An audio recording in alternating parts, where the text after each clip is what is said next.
Now to the cost of higher education. Tuition increases have a generation of students graduating with debt along with a degree. At the same time, state universities themselves are being financially squeezed, no longer mostly subsidized by the states they represent. And professors are being asked to take on larger classes and scrimp on baccalaureate programs. It is the case with Rutgers University, but Rutgers has Division I athletics. That department got $48 million last year. Joining us is Rutgers Associate Professor Charles Haberl. Thank you for being with us. Thank you very much. What does Rutgers prioritize now in terms of granting money, and what should it be prioritizing? Well, I'll tell you what they're not prioritizing, and that is what we colloquially refer to as instructional resources of the faculty. I've been at Rutgers 8 years now, and I've seen a number of my senior colleagues retire, and during that time their lines, which were good tenured lines, have been converted into non-tenure track lines or even part-time lines being taught by contingent faculty. What does that do to the quality of education?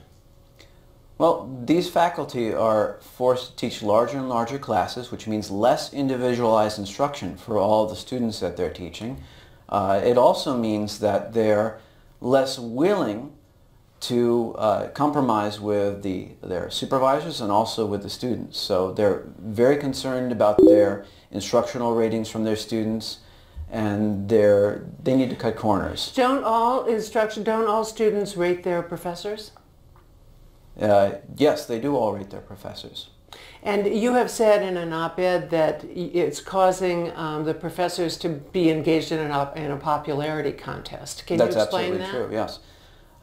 Basically what happens is if a professor assigns too much work, if a professor develops a reputation of being especially demanding, well then students go to their ratemyprofessor.com and they say, I don't want to take a class with her, she's too demanding, I'm going to find someone who is more on my level.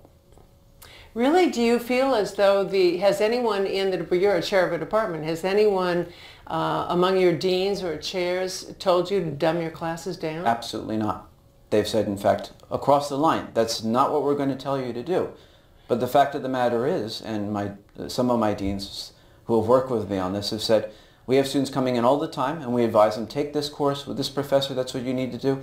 The first thing the student will do is they'll look at their instructional ratings and say whether or not this professor is a hard sell. But isn't it buzz around the campus as well? Students tell other students, this professor's so great, I learned so much. That counts too, right? A lot of it is word of mouth. It's not always easier, it's not always clear how this word of mouth develops, especially at an institution as large as Rutgers. Let's talk about the prioritizing athletics versus academics, which is what we're talking about. Athletics, the argument goes, brings in an awful lot of money.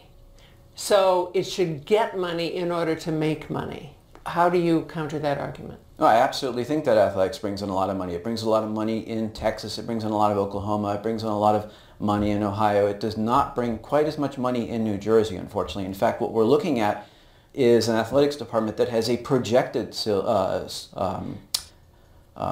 it has a projected loss of $184 million over the next 10 years. That's the administration's numbers, not mine. The administration has argued that most of their money goes to research. Is that true? And is that where it should be?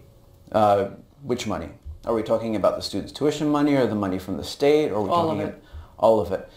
The largest single budget item is going to be salaries. It's going to be personnel, and an increasing amount of that money is being concentrated in the upper echelons of administration. We have 79 administrators who make over $275,000 a year, and meanwhile, at the level of the instructional faculty, the salaries are decreasing because a larger and larger number of them are being assigned part-time positions.